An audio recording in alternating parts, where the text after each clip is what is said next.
Did you really think it was safe to random teleport around our zone looking for farmers to kill during the mightiest governor kill event? Because guess what? Now you're imprisoned and we've got 3 rallies set. So let the barbecue begin. It's time to kill the farm killer.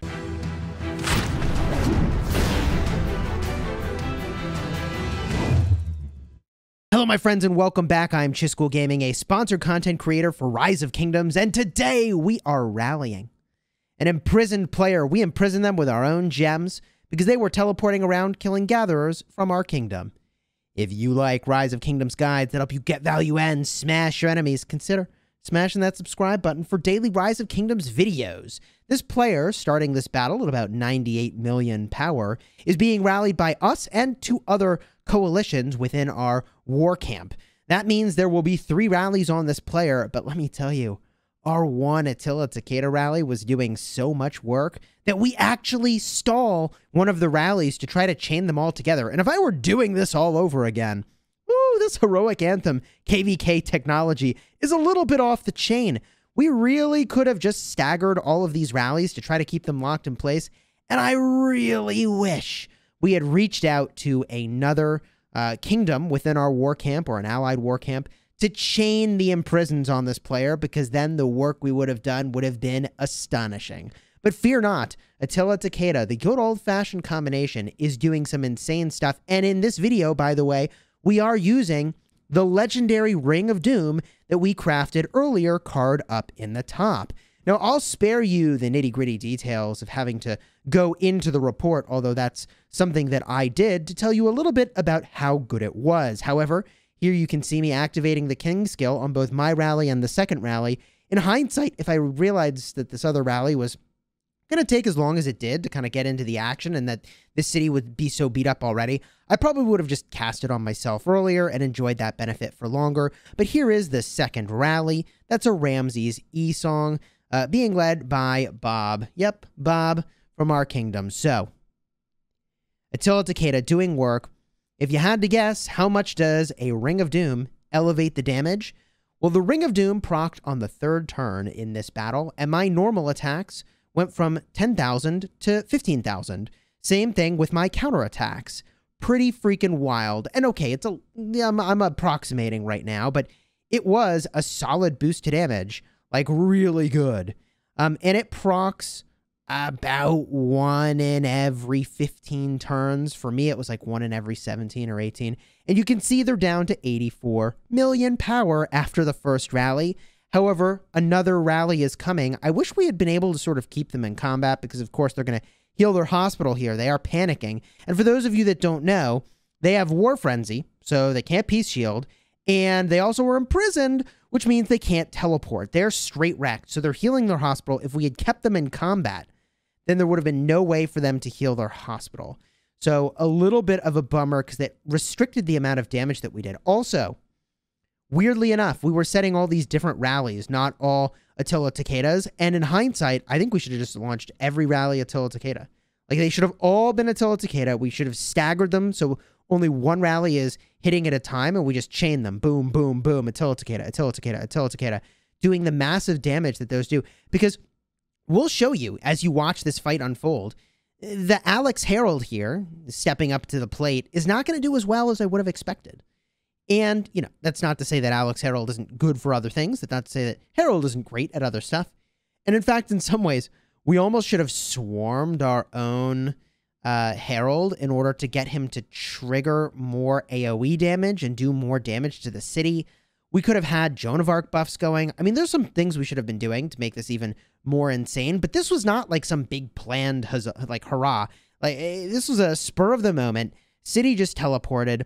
They have War Frenzy, sound the alarm, and boom, we've got 3 rallies going across 3 different coalitions within our kingdom in literally a minute. So it was fast-paced and furious. So the second rally, or I guess technically the third, is doing work. And you can see it's dropped a lot of health, technically, but it still looks like it's 87 million power. I keep tapping it to see, like, why is this so high? So I noticed that the Attila and Takeda did a lot more work in terms of the number of wounds that were inflicted. And that just seems like the thing to do. And you would use other rallies if you wanted to get them down rapidly to a point where they weren't going to wreck you so much by reducing the troop count pretty substantially. So here you can see Jammy goes into Swarm. And there's a couple things he's trying to accomplish here. One is to maybe hold them off until the next rally can arrive. And man, although Jammy's got some great tech, he's going to lose a non-trivial number of troops here swarming this city. Yeah, I mean, it's still like an 85 to 90 million power city. And although he's got some amazing Heroic Anthem technology going on, this is a pretty painful maneuver, swarming a city. And if we were going to do this, again, this was not some big planned event.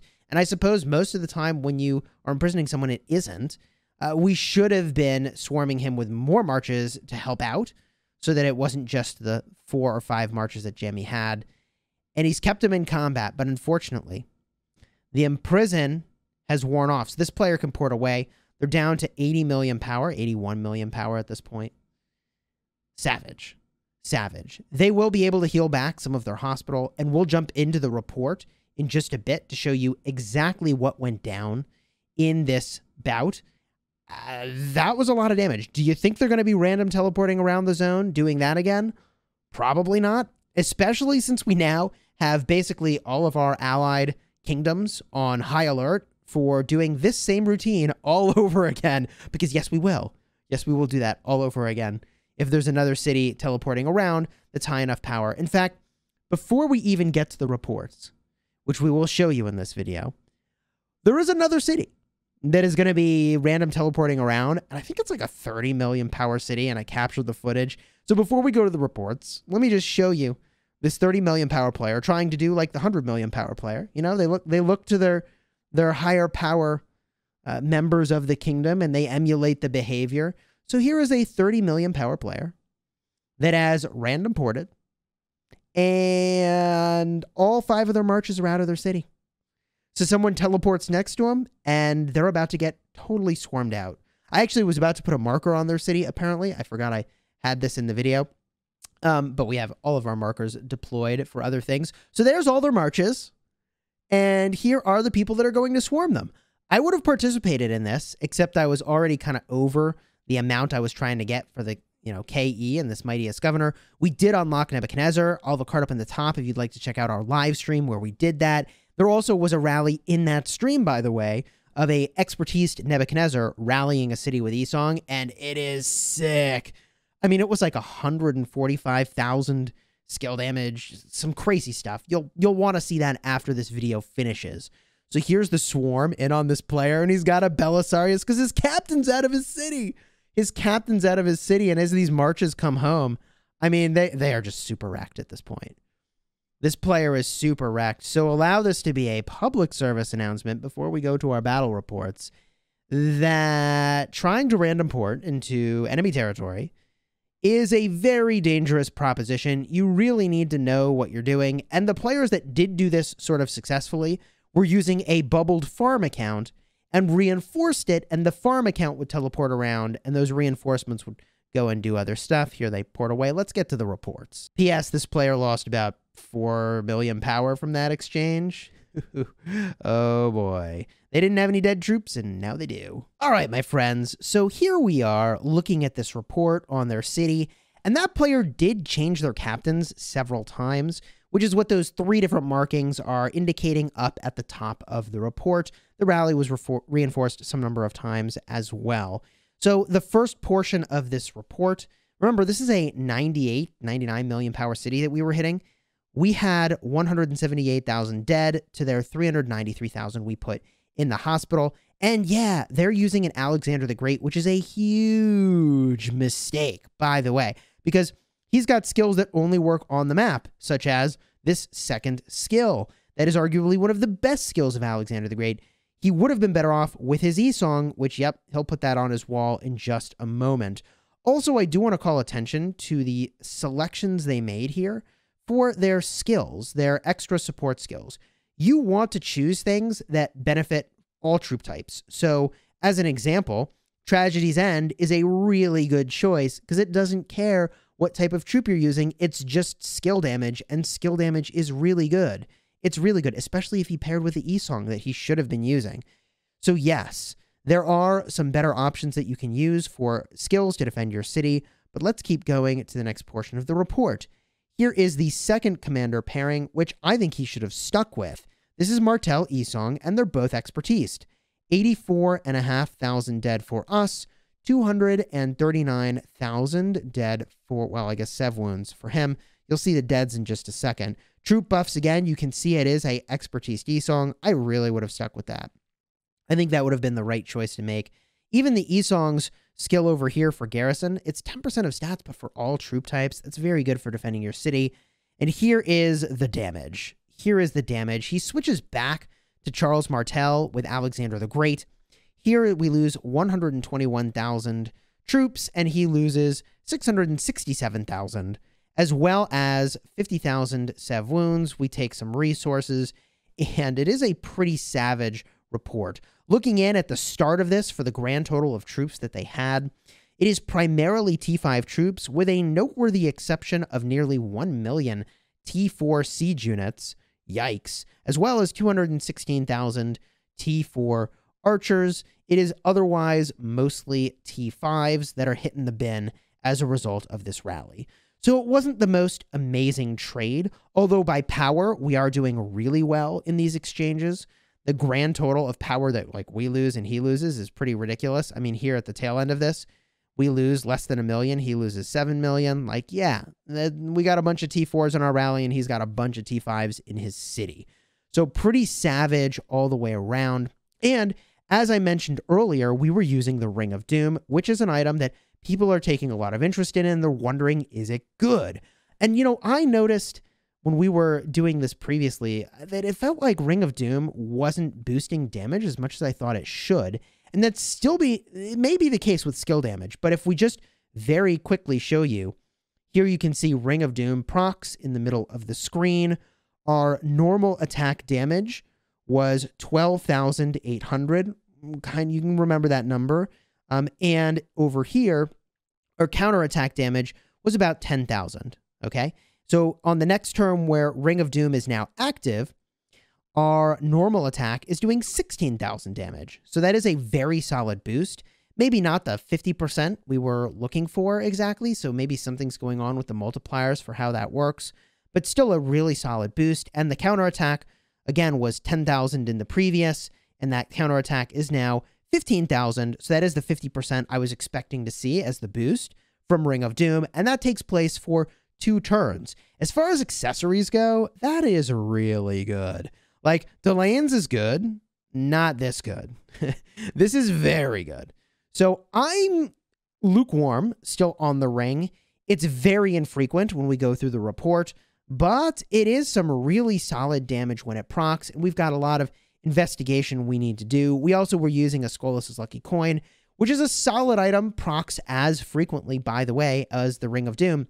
However, the Lucky Coin has the opportunity to proc even more frequently if you're getting swarmed. So there's an argument to be made here that maybe I didn't need the Lucky Coin because we weren't being swarmed, but all in all, really solid damage dealt here. And by the way, I did look through the report, and I did notice that he's using the Lucky Coin, and because he was getting hit by multiple rallies, his coin was proccing almost twice as frequent as mine. Like, it was very frequent. So he was getting hit by 2 rallies. It should proc more frequently. Now, I also have the rally reports, by the way, of our Alliance members who launched those rallies. Here is I Am Bob, who launched that rally with archers, the Ramesses with E-Song. He lost 30,000 troops and killed 160,000. Savage got some resources out of the deal as well. In fact, you can see what he looted, but I guess I don't see the total number of resources in the city here. Probably should have scouted. And then we can look at Jammy's rally, which was the follow-up. This was the Alexander the Great with Harald. And here is what that looked like. 77,000 dead for Jammy. Then the 222,000 Sev wounds. It looks like there's a captain swap yet again. Jammy loses 152,000. And this player loses 136,000 and has 450,000 filling up the hospital. So getting pretty hit pretty hard here from these different rallies. But the Attila Takeda, it feels like an obvious king of this scenario. Although, actually, when you look at it, I'm not going to lie, the Alex Harald, it actually did some work. When you combine those numbers, when you math that out, it did some pretty serious work. It's just that we want to see this number right over here, the number of troops that are dead, be higher than what we sort of ended up with. And I think that skill damage maybe doesn't do quite as much of that, it seems like, rather than normal and counterattack damage. But you get the idea here. The skills chosen by Jammy for this rally were Tragedy's End and also Master Strategist, which is a solid choice. 10% health and 10% less damage taken. Yeah, that's really good. Arguably, you could take some city hitting related skills, but you know, these are amazing. So all in all, very, very fun time imprisoning a player and rallying them and seeing what we can do. And this is probably going to happen again before this KvK is over, and it might even happen to me. So if you'd like to see how that all plays out and you're sort of intrigued, you're kind of curious, then consider subscribing for daily Rise of Kingdoms videos. We got a ton of stuff coming out from this KvK. I do want to give a huge shout out to Kingdom 30 and HKL. They're beasts. Make no mistake about it. Although we imprisoned a player and did some work, like, trust me. Like, these folks, they know what they're doing. They're very solid. We caught this player off guard. But as a kingdom, I mean, they're far, far above average. So, anyways, really enjoying this KvK, battling against them. A lot of respect, a lot of appreciation for them. Appreciate you. Thank you for watching. And until next time, you have fun smashing the kingdom.